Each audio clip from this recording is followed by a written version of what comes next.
Hello and welcome to Uncovered, the podcast with your host, Jason Irving. Join me in a journey to understand what's truly happening in your world and the world around you. This is not about how you're living life on the surface. It's about what's truly driving you from under the covers. I'm going to take you on a journey to deeply uncover the reason why you are here, the ultimate purpose in your problems and the way that they have shaped your life up until now. See, I believe you have a purpose, and your problems are the highway towards ultimate realization of that journey towards freedom and the reconnection of your true self.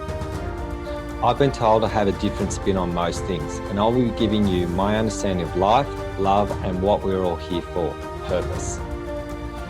To get the best out of this podcast, drop what you already know so you can discover what's beyond you. So join me, let's play this game of life and bring on liberation, transformation, and change. Let's do this. Hi Jason, how are you today? Yeah, good, Philia. How are you? I'm good too, thank you. That's the way. Welcome to Uncovered, guys. We are going to be explaining the absolute difference between emotional power, which is the ability to move mountains, and emotional connection, which is the ability to feel intensely the emotions that you're in. Okay, so let's start with emotional connection. So what exactly is emotional connection? So emotional connection is basically you feel everything. So the most emotionally connected people would be empaths. So empathic people feel a room. So if you're one of those empathic people in here, or you're a mental people, you don't necessarily, you're starting to feel this now, aren't you? You're naturally mental, but you've been doing the development work, so you're starting to really feel the room now, aren't you? It's very different. So empathic people, they go into a room and they can actually feel a pin drop. Mm-hmm. And they get really, really affected by the environment, right? And you will have experienced this. You go into something that's really, really happy and you feel good. You don't know why, you just feel good. And you go into an area which is, heavy and difficult, you don't feel good. Mm-hmm. Does that make sense? So particular areas that we walk around feel not so good or good. Yeah, so I guess emotional connection is also like when you, say, come into a room and you can feel that there was somebody had a fight before. Yeah. There's two people or something and you're just like, okay, there was like definitely some vibe going on here. They just had an argument. Yeah, it's massive. And look, I remember going for a drive with my partner at the time, really, really excited. We were going to see our favourite band. So when you're going to go and do something that you're really excited about, we had the music on loud. We're in a car called the Brown Beaver that I named. And I won't tell that story. A great name, because it was a Canadian car. Yeah. And so we're driving down the street, opened the door, and I just said, we need to leave. And the person that I was with always knew my sixth sense. She didn't say a thing. We didn't say a word on the way home, and we went straight to bed and didn't say a thing to each other. Woke up in the morning and I wanted to know what that was about. I was like, because I'm a little bit psychic, need to go and get the Vancouver Sun. So I went and got the paper. Someone got killed in that street that night. Mm-hmm. Right? So I could smell death and I could feel there was something really bad there and we had to go. Mm-hmm. So that's when you've got a really good sixth sense around emotional connection. So you can feel people in a room, you can sense where people, when they're angry, when they're sad, and all of those sorts of things. So you know how a lot of people hide their emotions? Yeah. You can't hide them from me, can you? No, not really. You're just like, you're feeling this and this and this right now. Oh, how do you know? Yeah. I remember having a conversation with you on the phone one time, and I said something to you, hey, I love you, on a story. And I could feel you going, oh, I'm not so safe with men. And I could feel you drop. And I was like, oh, I did the wrong thing by you, right? And then I rang you up and I had a conversation with you and I said, oh, you know that post when you felt really unsafe with me when I just said I love you? Yeah. And you were like, oh, how did he know that? When we weren't in the same room. Yeah. You were wherever you were and I just posted something on your story, oh, I love you, and I thought nothing of it and I could feel you completely drop. Mm-hmm. Right? And that is someone who's really emotionally connected, who can sense and feel where someone is at when you're not even in the same room. right? Yeah. So emotional connection is wizardry. So there's a lady, Laura, who I've just been teaching. She's got massive emotional connection without articulation, and she's finally now articulating her emotions, which is so cool, because she'd be feeling something. I say, you're feeling this, and this is the reason why you're feeling it. So I would be able to explain the reason and the purpose behind the feeling. And the mental understanding of the emotional feeling, because I have a little bit of extra bonus around emotional connection. So a lot of people can feel, but they don't know how to dialogue and connect. Mm-hmm. So a lot of empaths just explode internally, mm-hmm. and they don't know how to get in life. So the biggest extension of this is agoraphobic people. So I used to have quite a few agoraphobic people come to see me when I was a healer, and they'd have to get driven to the place by their partner or somebody, and then after about 2 sessions they were driving the car themselves and driving to Sydney and doing everything, because I was just showing them how to feel safe around their emotional connection. Mm-hmm. Okay, so it's a really important one to understand, and as we do emotional connection, we get to distinguish which emotions that we're actually feeling at the time. And as you know, in the Academy work and the podcast that we're sharing right now is the meaning and the purpose of the emotions, so then we can find out what they're there for, so we can actually utilise the emotions rather than feel stuck by them. So empathic people love the emotional components of the Academy work, and then people like yourself who are more mental are learning to discover emotions. Mm-hmm. So what's it like for you, Philia, having learning emotional connection through the journey of the Academy? Yeah. Really different. I guess just the acceptance of everything is really cool. Like, it's not like, oh, I just need to be happy and joyous all the time and just think positive and these kind of things. Everything's okay. So that's kind of like, still sometimes, like, of course it's hard, not always easy to just be like, yeah, just accept everything. But yeah, it's just good and really helpful to put a name to things as well, and be like, oh, this is how I'm actually feeling. And it just really helps in like all kinds of aspects. Like in my relationship, it's much easier to now say like, hey, I'm feeling like this right now, and you know, rather than just being like quiet and then, you know, my partner's just like, what's going on? You know, I'm like, I don't know, I'm just feeling weird. I don't know what it is. So now that changed a lot, which is really helpful. Yeah, so you're able to articulate how you're feeling and what's going on. I think that's really good. You know, my wife, Anya, is quite often, she'd be feeling something and I'd tell her why, and she'd be like, oh, okay. Mm-hmm. And I'd tell her why history-wise and all the stuff that would be coming up and why she was actually feeling certain ways, and articulating that to her. Sometimes she'd be like, I'm just in my, can you let me be in my bubble? And I was like, sorry, just pop the bubble again. So that's what emotional connection is about, right? So we've got to learn to be able to be more emotionally connected, because in the world we've removed emotional connection and we've mentalised everything. So we have to return back to the originator. Yeah, and I mean, kids are really good at that. I feel like once you kind of go through school, it kind of gets more and more intellectual, academically focused, and this kind of stuff. So yeah, it's really interesting too. Yeah, it is. And look, I'll give you a little bit of an understanding around emotions. So the first thing is energy, then we get an emotion, and then we have a thought. So emotions actually come before thought, but because we're taught in schools to be intellectual, the thought actually feels like it's the first thing that comes along, but we feel first and we actually justify with thoughts later, right? So that's why when a feeling comes along, our standard thought around that feeling joins and meshes, and then we look in situations. So let's say, you know, I'm scared of authority, and we see a police person, right? And that police person comes along and we're scared.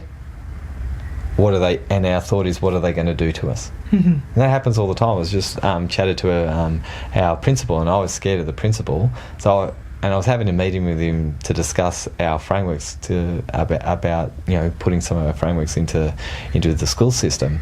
And you know, I openly said, you know, I'm scared of being in here, and he laughed. He said, yeah, that happens all the time. All the parents think that they're in trouble because they're coming into the room talking to the principal, so they feel like they've got to justify something, and they're in trouble. They've done something wrong before they even open their mouths, which is really, really interesting. So scenarios create this emotional connection in our world. So look, what we do to disconnect from emotions, which I think we need to talk about right now as well, is fast food, coffee, alcohol, drugs. So when things get too much, we use a substance to numb ourselves from how we're feeling. Right? And that's a very standard thing. So when everything gets too much, we need everything. So I talk about food as a food guard. Right? So every time we're hangry. Oh, yeah. Right? Do you ever get hangry? Oh, yeah. Yeah. So I fast for 7 days to work on my emotions. That's the reason why I actually fast a lot of the time, so I can get more emotional connection. And Anya quite often says, about day 4 or 5, I get a little bit titchy because there's no guard to my emotions at all. And it's challenging because we use, even if you're eating healthy food, guys, it will still be a food guard because we drop that into our belly and then it stuffs the emotions down a little bit. So this is why you talk, you hear the fables and the stories about Jesus and Moses having no food and water and starving, and then getting their absolute connection epiphanies through the sacrifice of food and water. And the emotional connection really rises with that. So we've got to understand, well, what are you doing right now that actually disconnects you from emotions? And you've got to, if you want to get more connected to emotions, you have to actually start removing some of those things. Really cool. So what about emotional power? What's emotional power? So emotional power, you don't have to be emotionally connected to actually have emotional power, right? So these are the people who use their voice and their strength to say what they want. They've got this level of conviction for who they are. So these are typically voices, that have the emotional connection. So it's the people who have the dominance in their voice. And I talk about Anya like this. She's got about 3 times more power than I do, in my opinion. And she's like a wind tunnel. You hear her talk and it's just so much emotional power comes out of her voice. And there was a lady, I'll never forget this, her name's Elsa. She's coming to the academy this year, and she was hunched over and she was having her first session with Anya, and then she was standing upright as she was walking out. And it's just like she hands emotional power to everyone she meets if they want it. And she was standing upright, walking so strongly, and she was really timid when she walked in. And that's what emotional power is. It's like that ability to be really hitting your desire points. Right? So it's desire bases, strength and courage, and that want to say, this is it, I matter. That tone changes. It's passionate. It's one of those things where you just want to hear to the end of the sentence of people. When you meet people and you go, God, I just want to hear them talk, and I don't want to have them stop. That's emotional power, right? So it actually comes from the voice. And I'll tell you why it doesn't come from emotional connection. Because empathic people, if they don't have any movement and conviction, they actually combust. But imagine them together. So the most emotionally powerful people are the most influential, right? So if we look at particular people in the world, I'd say an emotionally powerful voice is Morgan Freeman. In a different way, he makes us feel comfortable, right? And then we have authoritarian, emotionally powerful people like Donald Trump. He's a very emotionally powerful man. Right? Doesn't matter what you think of him, guys, but he's an influencer. He makes a lot of influence, and everyone knows who he is, right? Yeah, 100%. Right? So Tony Robbins, a very emotionally powerful man. I'm not going to say whether he's emotionally connected, but he's a very emotionally powerful. So he lights up a room, he talks, and everyone goes, right, I better listen to this guy. Right? He's not my cup of tea. He's a lot of people's cups of tea, and it's the emotional power that draws people in. He's got this thing that makes people want to listen. And people always have an opinion of him. They either love him or they hate him. There's nowhere in between with Tony. right? You love him or you hate him. I'm not really sure about him, because that's what people do with emotional power. You have this sense of going, well, I believe in this person, or I don't like their opinion, because we might have a diverse one and we can be affected. But could we stand toe to toe with a person like that?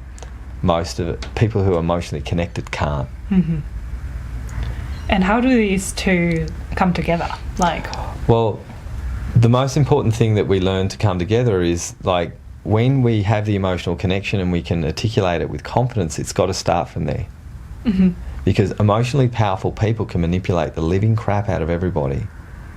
So emotionally powerful people can actually hinge on someone and push them into fear, right? So people who teach you marketing, they say, get someone into their pain point, so you twist their arm and they say yes. Right? So that's an emotionally powerful influencer. Right? So what we've got to do is we've got to be emotionally connected first and figure out what the emotions are and gain confidence. And then we start communicating what we're feeling and sensing and being clear what is okay for us in the moment. Not when the dog shits on the floor 3 days later, you do it in the moment. You know, when you're emotionally connected and you go, oh, that really pissed me off, but I'm not going to say anything. The emotionally powerful person says something straight away, right? Yeah. You see the difference? Yeah. So we get the emotional connection and we voice clarity. And we say what we want and we put our tone register in a way that's actually going to be heard. Now, Morgan Freeman, as an example, has a tone register that makes us feel really safe. Right? Donald Trump doesn't. You see the difference? Yeah, absolutely. Right? So I feel a real emotional connection to Morgan Freeman, and I feel a fear through Donald. Right? That's just how it is for me. I don't know what it is for other people. That's how I feel. Right? So if I'm not frightened of a Donald, I look at that type of person and say, I need to learn from those people who have emotional power. What are they doing? They're standing up for what they believe in, and they don't worry about what anyone thinks. The emotionally connected person is quite often worried about how other people think and feel. So first sacrifice we need to make is, when we feel and think and we understand what's going on, we communicate what we want and how we want things to be. You don't have to be an arsehole. You don't have to worry about being an arsehole. You're just being convicted in your understanding of your own world. Then we've got emotional power, we've got emotional connection, and the emotional power takes action. That's the next stage. You have emotional power, emotional connection, and you're living it. Right? So there's people who are just all air or all just hot air. So that's an emotionally powerful person that is actually not backing up the movement with their voice. Oh, yeah. All talk, no action, all hot air. So those people are scared, just like the emotionally connected people. They're just blowing their air. Okay? So we've got to learn to actually go, okay, here's what we're emotionally connected to. Here's our big why, or what it is that we want. Here's the empowerment voice that we need to validate that and share with the world. And here are the actions that we take that back up those two things. And we've got the third thing, which is the ultimate freedom maker. If you don't do the third thing, the other two don't matter. You're not living it. The other two don't matter. So as an example, I said I want to create an academy to train people to become mentors, to help them grow, to help them liberate their lives. Right? So one of my biggest problems for me is, once I voice, I have to back it up. So I don't like voicing things sometimes, because my emotional connection gets scared, and I go, once I voice, I'm in. And you've noticed that, haven't you? I'm like, right, now it's time. So I have to make that decision. And then I go, right, implementation time, and I start making those steps towards the destiny of my future. And that's what we've got to learn to be able to do. So that's why a lot of people who have met me and know me see the consistency of my voice and the actions towards my choices and the pure connection that I have emotionally with people and myself. So it's not about, guys, emotional connection is not about feeling good all the time, by the way. Okay, that's the biggest misnomer. You see me in tears, angry, and I'm emotionally connected to those when I'm there. And so it's about connecting with those emotions, empowering those. Obviously, when you're angry, you've got to be really controlled. You don't want to hurt someone. You don't want to get into rage, which is where you can end up doing the wrong thing by people. You've got to get it and layer it into a passionate stance for something, and then you implement and move. That's really amazing. Yeah. How does this feel for you? Does this it's how does quite, this resonate? It's quite fascinating, really. You know how there's like these two different ends, but when they come together, it's like, you know, the ultimate kind of, right, I'm emotionally connected, but I can also use that as a powerful tool to stand up for myself and to not care so much what others think, and all these things. So if really you're doing it in a really cognizant and a really integral way, it creates humanitarian-based authority. Right, and that's very rare in this world right now. Humanitarian-based authority means that, and by the way, humanitarian does not mean that everyone gets a good go. That's not, it's actually doing the right thing for humanity. So that might mean it might affect people.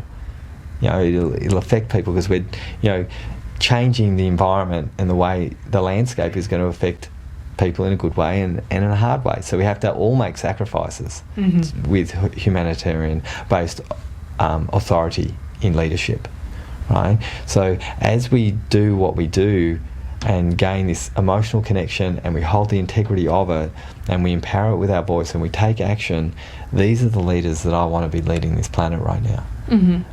Unfortunately, there's a lot of greed right now, and that's what I'm trying to build for people in our academy, is that getting people to first and foremost get that emotional connection, empower it with their voice, take the action in their own day-to-day living, because it has to start there. You can't go and make a stand for something without actually cleaning your own backyard up. You have to prove it in the small things first, and then you know that you can stand for it in the bigger thing, in the bigger things and in the bigger picture. Amazing. Just my opinion. Yeah, amazing. Thank you so much for this chat. That was really different, insightful. Yeah, no worries. So, guys, www.wellnessbreakthroughacademypodcast.com if you want to watch us.